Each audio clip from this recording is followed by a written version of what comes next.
Hey everybody, welcome back to the Energy MD podcast, where we help you resolve your chronic fatigue, whether it's from long COVID or chronic fatigue syndrome, by getting to the real root causes, the toxic, what I call the toxic five, which is a combination of heavy metals, chemicals, molds, infections, and nervous system dysfunction, so that you can get back to living your best life. So I'm really excited today because we're going to be talking with my good friend, Dr. Sam Shay, all about neurodivergence and parents and how parents can maintain and increase their energy and why they may have exhaustion when dealing with neurodiverse children. So let's learn a little bit about Dr. Sam. So Dr. Sam Shay, chiropractor and IFMCP certified, solves health puzzles for busy, health-conscious parents, entrepreneurs, and adults on the spectrum so they can exit survival mode and re-enter community by improving resilience, energy, and brain health through personalized, data-driven genetics and lab testing. Dr. Sam walked his own health journey from being chronically unwell from age 6 to 18, including severe fatigue, anxiety, digestive problems, chronic pain, severe insomnia, sugar addiction, video game addiction, excessive coffee, depression, and poor nutrition. He took control of his health starting as a teenager and dedicated his life to natural medicine. Known as the friendly lab nerd, Dr. Sam specializes in functional lab and genetic analysis for data-driven results. He is also a stand-up comic who uses comedy as edutainment on his YouTube channel, along with his other functional testing techniques or teachings. His primary focus in comedy is to educate the public on what it's like to be on the spectrum, specifically Asperger's. Dr. Sam, thanks so much for joining me today. Thank you, Dr. Hirsch. Do you want to call Dr. Evan or Dr. Hirsch or Evan, you can call me Evan. Evan? Evan, okay. So thanks for having me, Evan. I really appreciate the opportunity, and I'm very, very passionate about helping people on the spectrum and also the parents of children on the spectrum. And I think your unique angle on focusing on fatigue actually dovetails quite nicely with a lot of the realities of people who suffer with fatigue from being on the spectrum, but also the parents of children who are on the spectrum. And I just want to say up front, like I have a specific unique interest in helping the parents.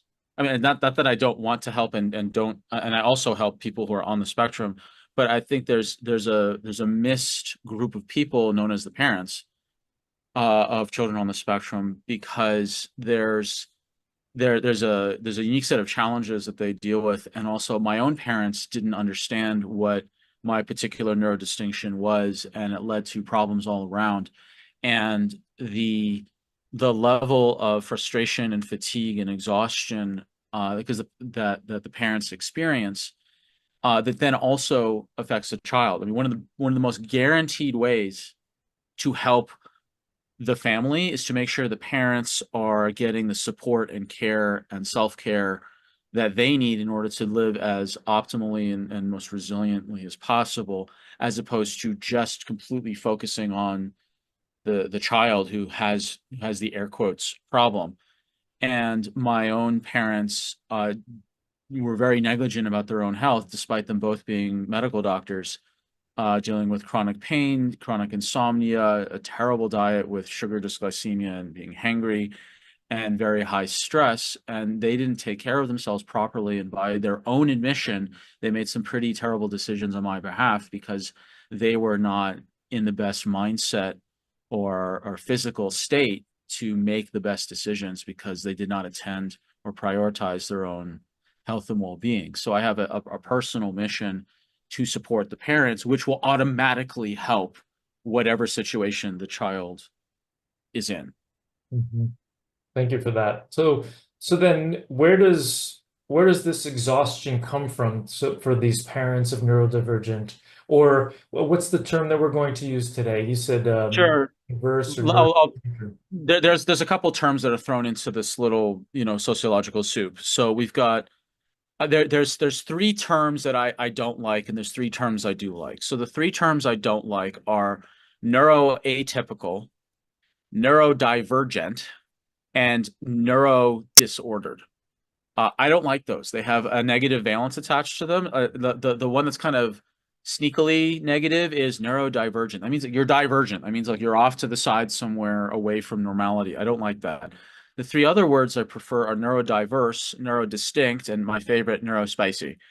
And in fact, I did a full 1 hour comedy show, which is available for free on YouTube, called Neurospicy Love, Life, and Comedy on the Spectrum. So that people can just Google that. I'll give you the link to put in the show notes. It's a full 1 hour show on called Neurospicy. And to define the terms, neurodiversity is the entire pie. So you've got, Asperger's, ADD, ADHD, sensory integration issues, full on, nonverbal autism. There's OCD, other processing disorders, air quotes disorders. There's all these different diagnostics that are within that pie called neurodiversity. Neurodistinct is what slice of the pie an individual occupies. So I am in the neurodiverse pie. My slice of neurodiversity I occupy, the neurodistinction, is Asperger's syndrome. And now there's going to be some people who are listening like, oh no, you shouldn't use the term Asperger's syndrome because that's a negative, terrible word, because Dr. Hans Asperger's has some really dubious connections to the Nazis, which is all true. It's unclear his involvement. He was the one who identified he's the one who identified the syndrome, and the Nazis co-opted his work to mark the children for sterilization and extermination. And whether or not Dr. Asperger was complicit, to me, is irrelevant, because ironically, it was people with Asperger's syndrome that brought the Nazis down. And I can prove it with three names: Oppenheimer, Einstein, and Turing. All three of them had Asperger's. All three. So I actually don't care if Dr. Asperger's was a secret Nazi or not, because I'm happy to be, Dr. Frankenstein's little monster, because his monsters took him down. So I'm quite fine with it. I'm proud to call myself an Aspie. Truly, I am. And I think that the term should be reclaimed as a matter of pride, not as a matter of shame. So, and I go into much more detail on that in the comedy show. But so my neurodistinct slice is Asperger's syndrome. And so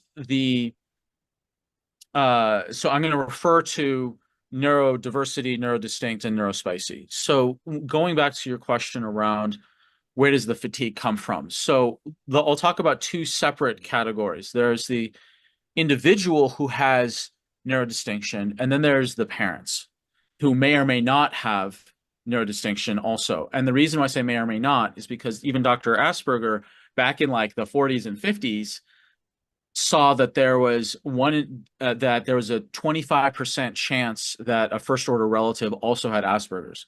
Now, meaning that it's one generation away in some direction. Now, I figured out I had Asperger's syndrome because I figured out my father has Asperger's syndrome.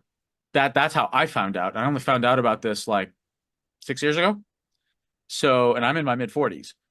So I say, like, I'm on the spectrum. My father is the bookend. He's farther down the spectrum from me than I am from normies. And in this case, normies are the term for neurotypicals, people who are not on the spectrum. So he's actually way further down than I am. And so I was caught growing up in this really odd no man's land of not being able to relate to my father and not being able to relate to the normal world also. So for anyone, whether you're a parent with a neurodistinct child or you have a neurodistinct parent and you're not, or whatever, like, I actually understand both sides of this, because I know how difficult it is to relate sometimes to people on the spectrum, vis-a-vis my father. And I also know what it's like to not be related to as someone on the spectrum. Mm-hmm. So this all dovetails into the fatigue. So I'll speak first to the fatigue that the person on the spectrum experiences, and then I'll speak to what the parents experience fatigue.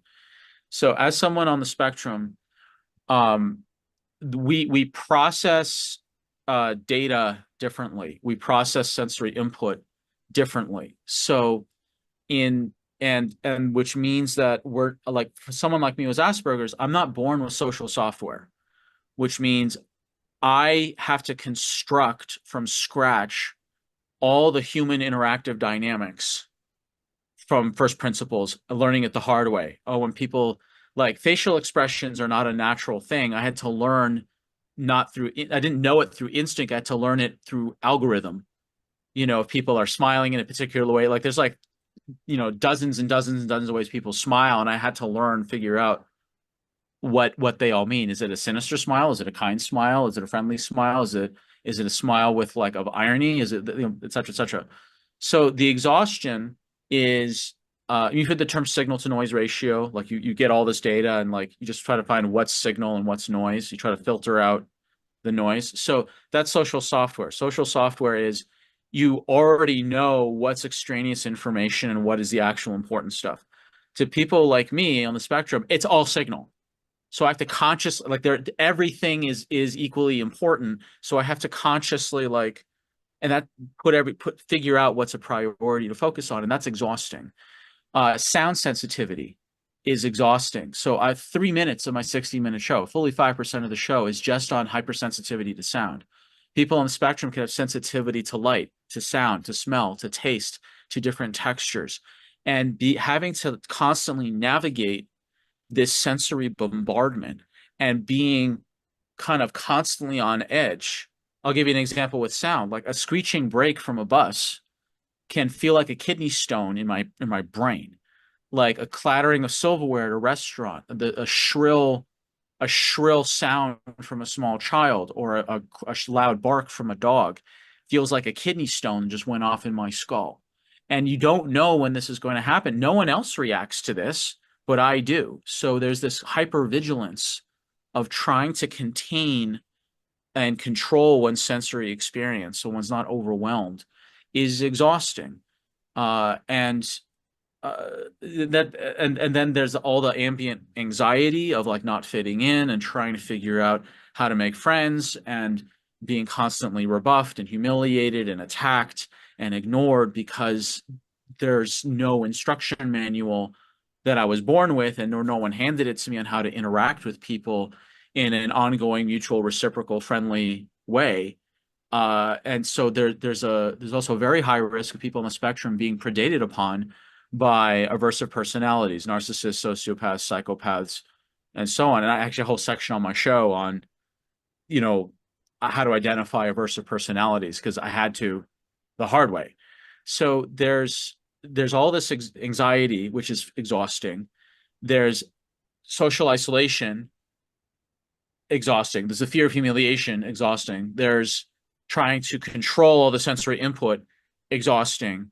There's and with all of the fatigue and the anxiety creates also chronic health issues, which is also exhausting to navigate. And then there's navigating the expectations of society, one's parents, school systems, etc.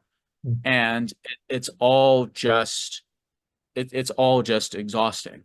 And then from the parents' side, um, parents thought they expected this experience of having a child, like they were going to go to Disneyland, and then instead they aren't going to Disneyland, they're going to some super obscure puzzle shop that their kid is just obsessed with, puzzles, or whatever the unique specialized interest is or special interest is of the child.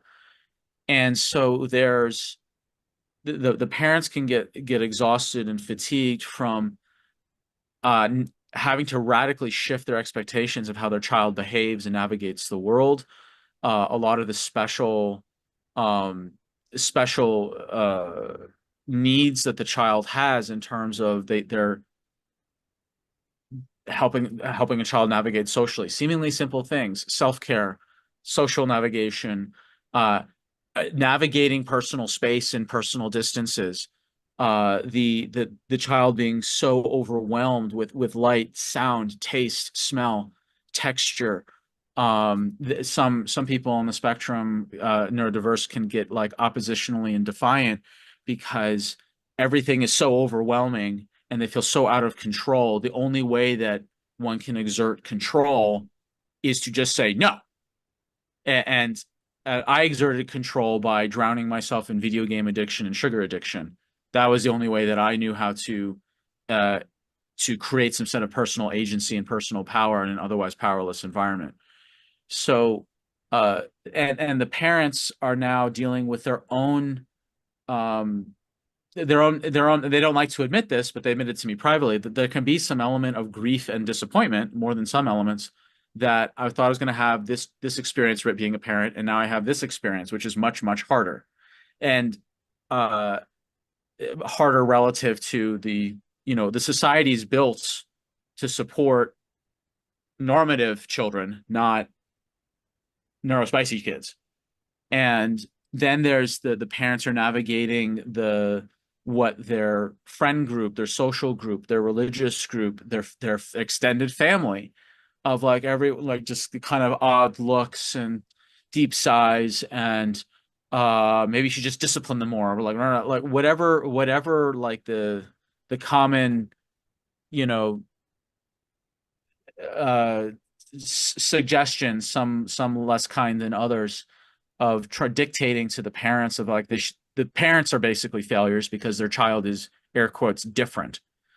And uh it's it's just kind of exhausting all around. And my my hope is that by naming it explicitly, and just that everyone can understand that it's not necessarily anyone's individual fault. It's just child is born with a different way of processing information that has massive effects on how they move in the world and how one parents them. And then if we can start from a place of acceptance that, okay, this is a different flight plan.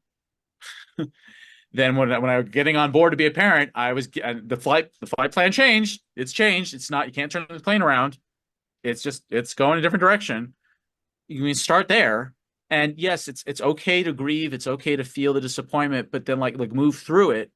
And then we move to acceptance. And then we now can go to strategy of what do we do to support the genuine gifts that child has. That they're like people on the spectrum have a set of superpowers and a buffet of kryptonites, a buffet.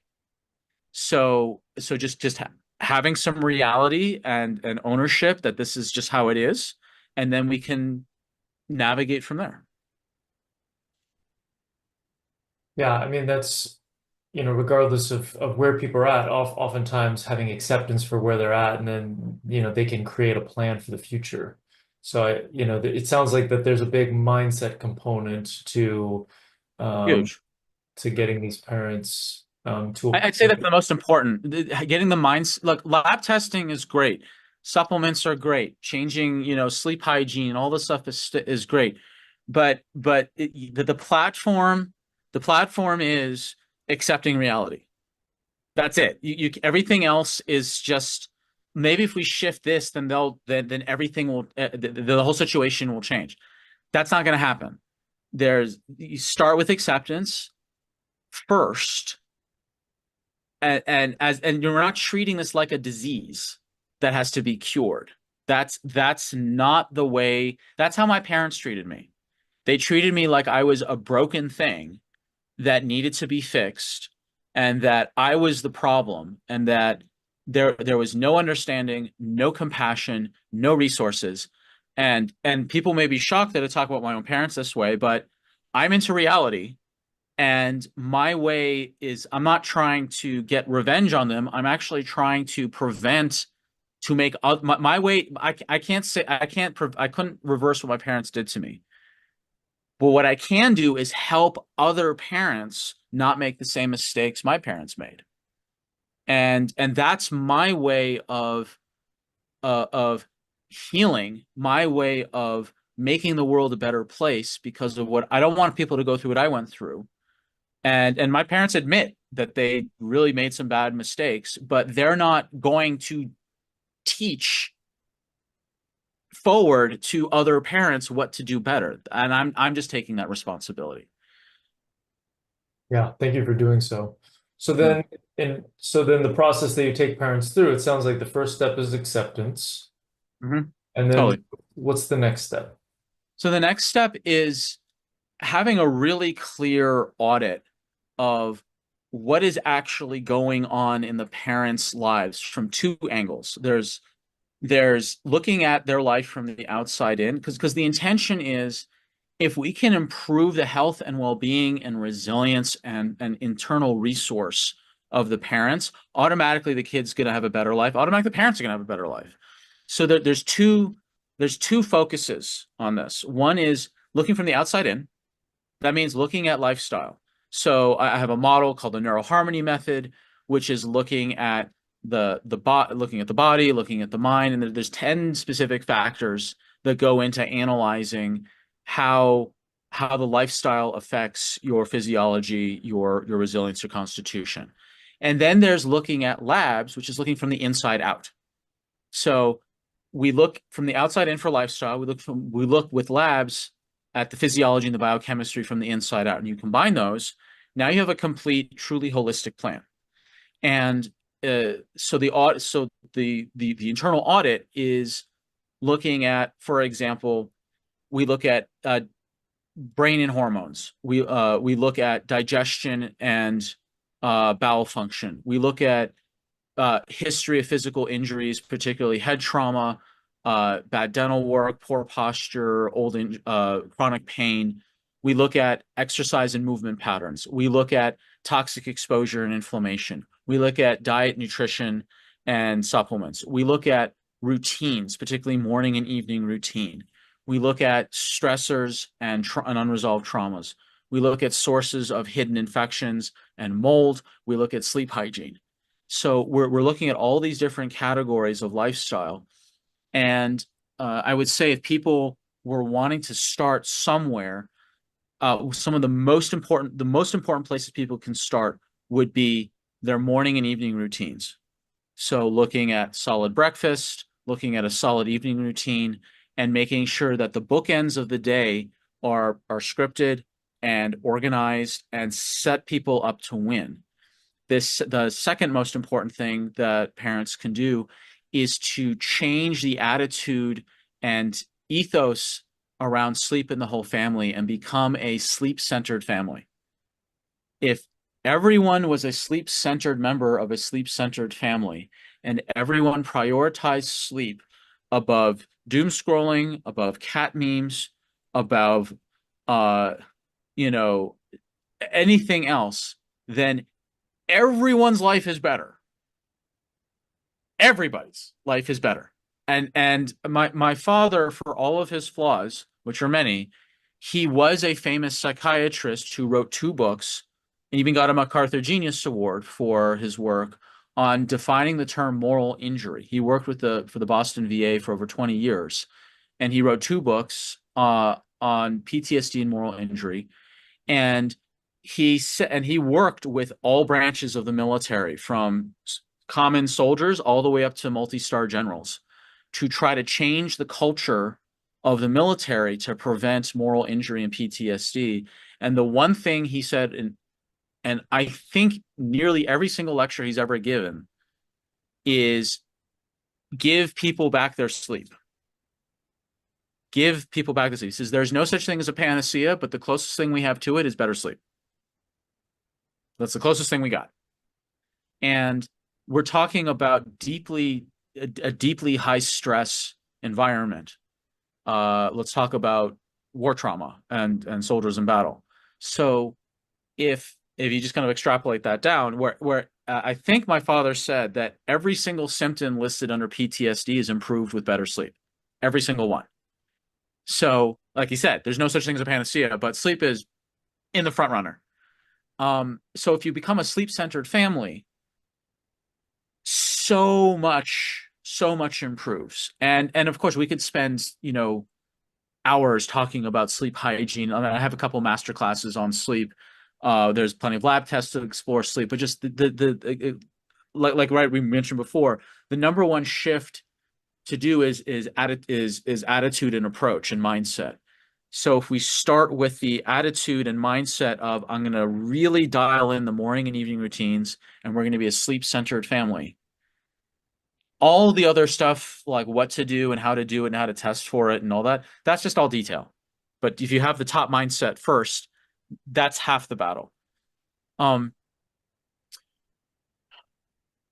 those would be those would be the outside in the lifestyle. In terms of labs, actually, let me pause there if you want to comment or ask any questions on the lifestyle stuff before we jump into the whole other section on labs.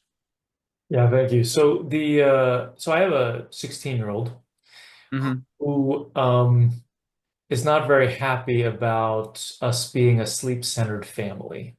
Uh-huh. And so I'm curious if you have a way to talk about this that might be potentially more convincing than how I've spoken about it with her before. Do you want to share any detail without Well, sure. I mean, disrupting any just saying, electrolyte? the research indicates that, the earlier that you go to bed, the better off you're going to be. Screens should be off at least an hour before bed, preferably two. So there's kind of some battles around those. She tells me that all of her friends are going to bed at midnight and 1 a.m. and they're doing fine.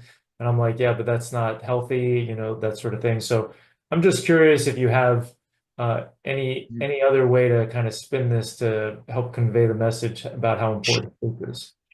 Sure. We'll go back to my thing on acceptance. Hormones are a thing, and being a teenager is the thing.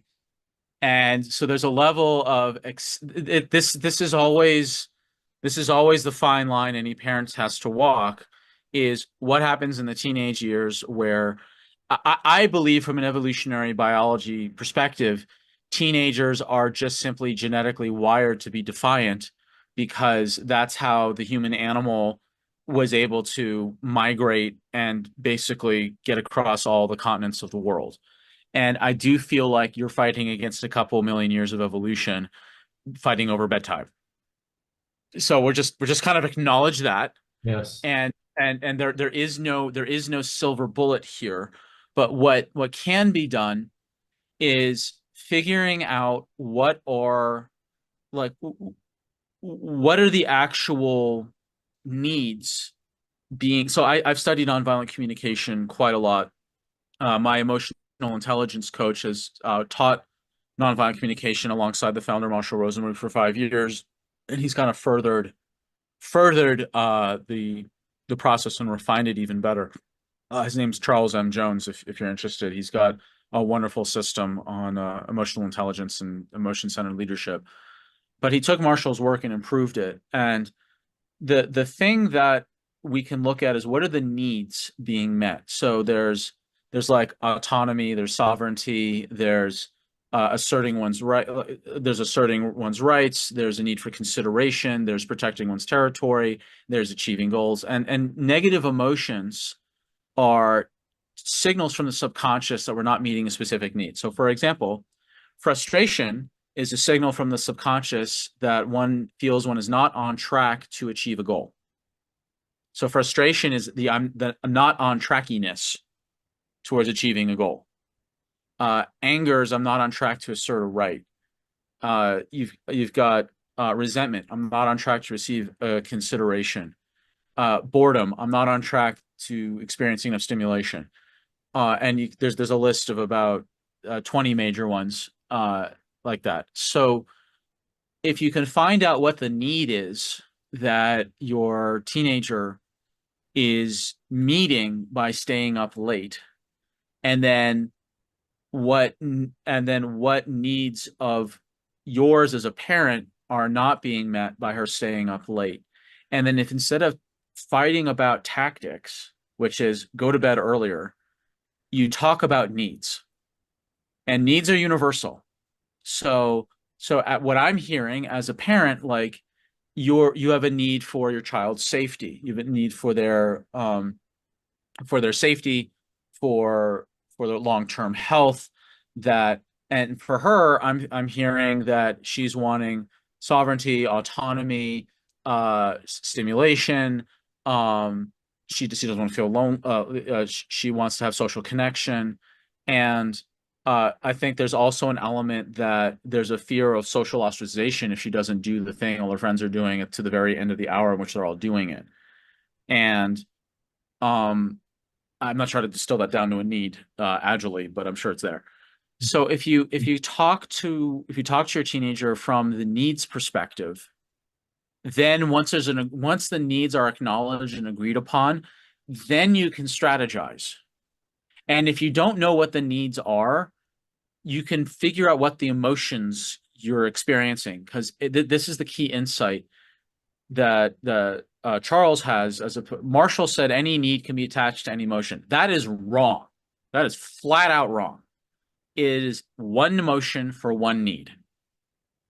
Because you look at animals and the way that they posture and the way they make guttural noises, there's very specific emotional states leading to a very specific need. So if you can get down to the need, if you don't know, you find out what the emotion is, you can decode the emotion into what need is not being met.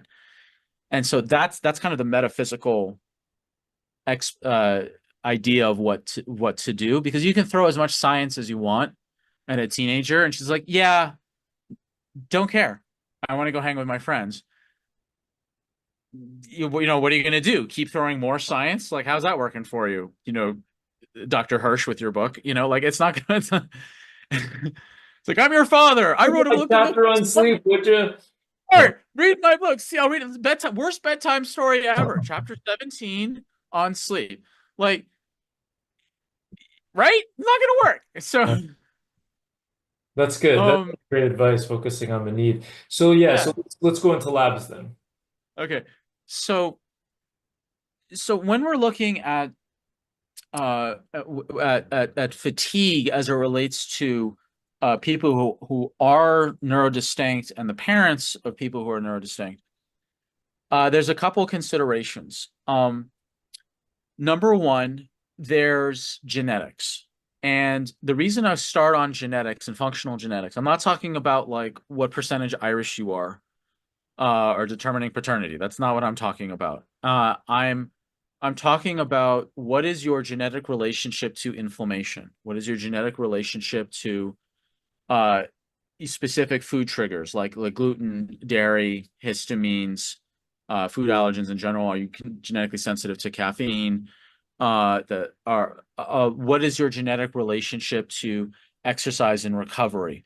What is your genetic relationship to burning fats for energy, fats for heat? What is your genetic relationship to liver detoxification? And then if you understand your unique genetics, then you can create a very specified plan unique to your genetics of lifestyle, diet, nutrition, that you can optimize your unique genetics so you feel healthier, more resilient, less fatigued. And the reason I love genetics is because you do the test once and the dividends pay out for decades. I'm not against doing gut testing, thyroid testing, adrenal testing, mitochondria testing. I mean, we did a whole podcast last time on mitochondria testing. I love mitochondria testing. And those tests you have to redo every year or so. Whereas genetics, you do once and you're done. So I'm talking about the highest value per dollar by far, with not even a close second, is genetics. Not even close. That is the number one highest value investment you can do. So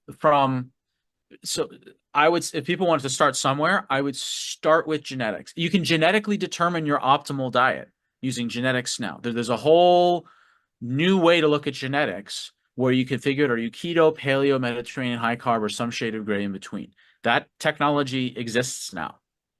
And you combine that with your relationship to trigger foods, to genetics and eating behaviors, to are you a hyper-inflamer genetically, therefore to add like a strong anti-inflammatory component? Are you genetically vulnerable to histamines? And then you modifying your diet according to that. Like there's genetics can reveal so much. That's where I would start, because if you're more inflamed than you should, if you can't detox well, then you should. If you're not exercising and recovering correctly, if you're eating incorrectly, what is the common experience people will have is fatigue. So that's where I'd start with genetics. And then there's other lab tests to look at, mitochondria. So for people who want the super nerdy deep dive where it was super top heavy on all the science and the analytes, you can go back and listen to the last conversation that we had on energy. Went super deep into mitochondria. It was just kind of like a masterclass on lab analysis. But in short, the mitochondria is the electricity factory that provides the literal energy. And if people want to understand what that means, is that your body weight's roughly 10% mitochondria. So imagine a single cell is a micro city. Now imagine 10% of the footprint of the city is the electrical grid. Imagine New York City, the footprint of Manhattan, 10% of it was just the electrical grid. That is the mitochondria. Now, the electricity factory metaphor is almost perfect. So to have a factory, you have to have there's 50 plus nutrients that go into making a mitochondria. So you've got walls of a factory. Those are specialized fats. Inside the factory, you've got machines that do the things. Those machines are called vitamins. The machines require computer chips to run. Those computer chips are called minerals. You've got the conveyor belts running the thing from station to station. That conveyor belt is called CoQ10. CoQ10 is an enormous molecule. It's enormous. It looks like the meat in the sandwich. It's the conveyor belt. You've got to have janitors that will quickly put out the sparks from you burning fuel in the factory to make electricity. Those are called antioxidants. You've got to have an immune system or a security system to protect the mitochondria from vandals and thieves. You've got to have delivery of raw materials to the factory. So number one is oxygen. And so you've got all the nutrients that are involved in making red blood cells and iron and delivery and proper, rib excursion to get enough air to get the oxygen. Then you burn oxygen and you got a fuel source. So you burn carbs, fats, and amino acids. But you've got 3 different truckers unions that deliver the amino acids, the carbs, and the fats. And the truckers unions are paid in different currencies. So the fatty acid truckers union is paid in carnitine, glycine, magnesium, and B2. And if you don't pay them, the fats sit on the docks. So that's where nutritional deficiency. You've heard of the carnitine shuttle. And well, that's the truckers union. You don't pay them carnitine, they ain't moving the fat. The amino acids truckers union, they're paid mostly in B6. The carb truckers union is paid in lipoic acid, other B vitamins, chromium, and some other stuff. So this is where all the nutrients get very, very complicated. And if you have low energy, mitochondria is a really great place to start because it is literally generating the energy. Then you've got thyroid testing. Now the thyroid and the mitochondria is the business end of the thyroid.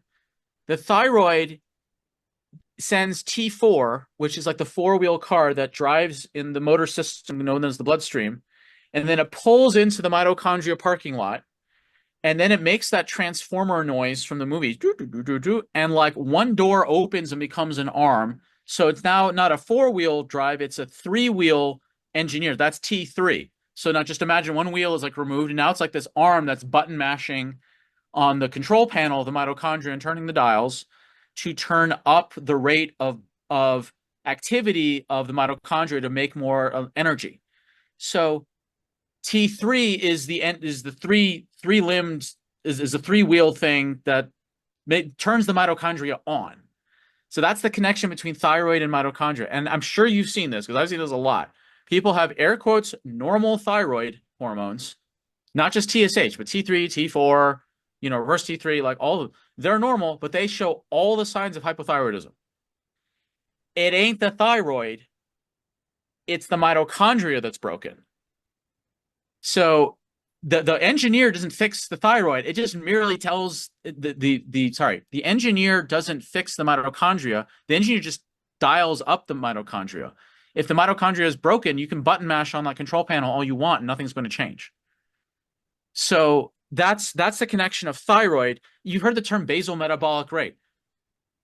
That literally means how much energy you're generating from the mitochondria. But no one ever says the word mitochondria and thyroid in the same sentence. But they're intimately connected. So then you've got other lab tests to look at, like gut.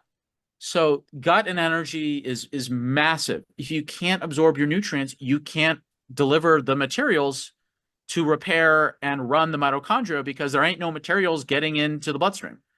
So gut, we have a mutual colleague who does, mitochondria summits, but all she does practically with her group programs is gut programs. She doesn't even do mitochondria programs. It's just all gut programs. And she's not wrong to start there. Like that's not a off base place to start. It's not always the case, the place to start, but it's not wrong. Like it's not a bad place. So gut testing, you can have low energy. Like if you've got hidden infections in your gut that are only picked up by these more advanced functional gut tests, the problem with hidden infections is that they eat your food and nutrients on your behalf. They can burrow in and damage the intestines, poop and create excrement of their own, and also shed toxic chemicals that screw up your gut so that you can't absorb anything, and you're creating this immune system dysregulation. It's one of your five that you mentioned, I believe, that um, that make it harder to absorb the nutrients you need to make energy. Then there's adrenal testing, which is how well you actually navigate stress. I have years of adrenal labs.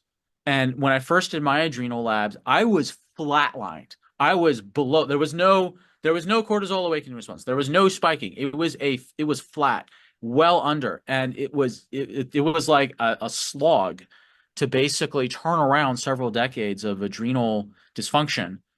The term, by the way, the term adrenal fatigue, coined by Dr. Wilson, he didn't coin it for the scientific papers. He was coining it for his clients who came to him fatigued.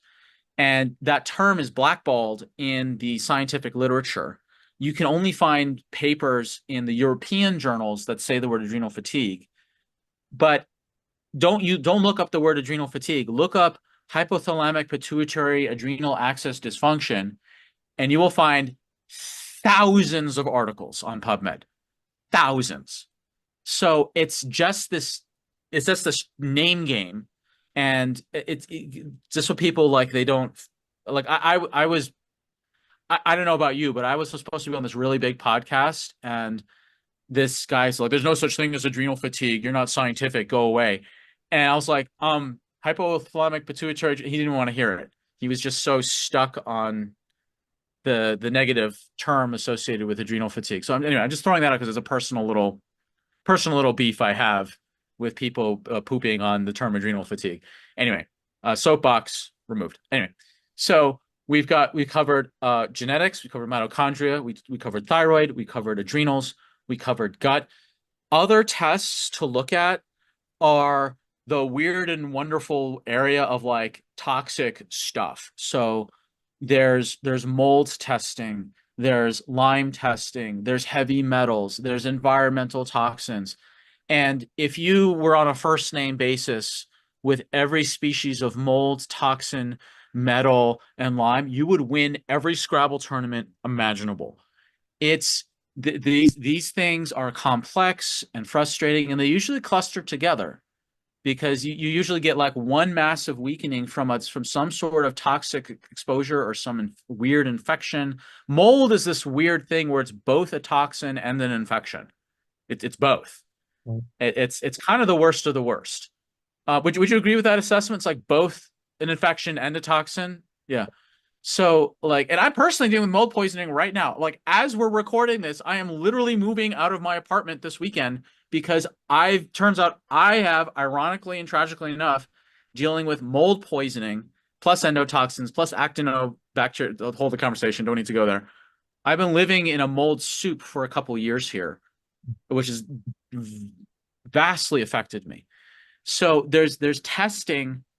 And the way I found out is I actually spent the money on a home mold endotoxin and actinobacteria testing, and it came back just loads of red, really horrible scores, and it finally explained what was going on, why I was not able to get better despite doing all the other labs. It's because if you can do all the nutrition and lifestyle and supplements you want, but if you're continually exposed to toxins and mold and endo and all this other stuff, you're bailing out a ship that has giant holes in it. So it's such a critical piece, and it's very emotional and confronting to test one's living space to see if it's damaging you with a capital D. It is very confronting Right. and very, very hard to the risk of seeing those results and like, wow, I literally have to completely upend my life right now. And I just want to acknowledge that some people resist testing their home, and I was one of them, stupidly enough, and I've suffered the consequences of it.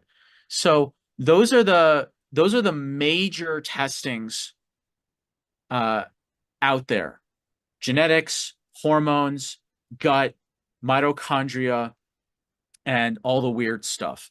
There are other ones like you can check blood sugars for energy regulation, anemias. I put those in with the mitochondria because those are all related to delivering oxygen and fuel and stuff. But those are the major categories of lab testing. And I would say that if anyone wants to do lab testing, please, please, please find an experienced functional practitioner that has an outside-in system to analyze your lifestyle and an inside-out system of labs to select from that they can combine together. You want both. You want a practitioner that will look at your lifestyle and your labs, both, as opposed to just nitpicking one and versus the other. That's the fastest way. I didn't say least expensive.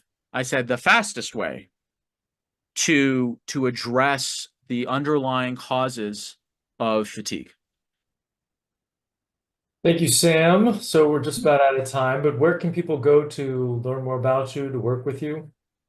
Sure. My website's drsamshay.com, DRSAMSHAY.com. At the time of this recording, people can schedule a free 15-minute chat with me or my team, depending on how busy I get, and to see if this particular model is a good fit for your situation. I also have a very extensive YouTube channel of other interviews. I think I got like 2 interviews of yours on there that we did before on there. I've also got my comedy stuff on there. I have several free resources, like a 3-day nutrition and lifestyle guide. I'm also on Instagram, just Dr. Sam Shay on Instagram. But the best place to connect is my website. Wonderful. Well, Sam, I really appreciate the work that you're doing in the world. Thank you so much for coming on today. So if you have chronic fatigue, whether it's from long COVID or chronic fatigue syndrome, go ahead and click the link below to watch my latest masterclass, where I go deep into our 4-step process that has helped thousands of others resolve their symptoms naturally. After you watch that video, if you're interested in seeing if we're a good fit to work together, you can then get on a free call with me. All right, thanks so much. I'll see you over there. I hope you learned something on today's podcast. If you did, please share it with your friends and family and leave us a 5-star review on iTunes. It's really helpful for getting this information out to more people who desperately need it. Sharing all the experts I know and love and the powerful tips I have is one of my absolute favorite things to do. Thanks for being part of my community. Just a reminder, this podcast is for educational purposes only and is not a substitute for professional care by a doctor or other qualified medical professional. It is provided with the understanding that it does not constitute medical or other professional advice or services. Thanks for listening and have an amazing day.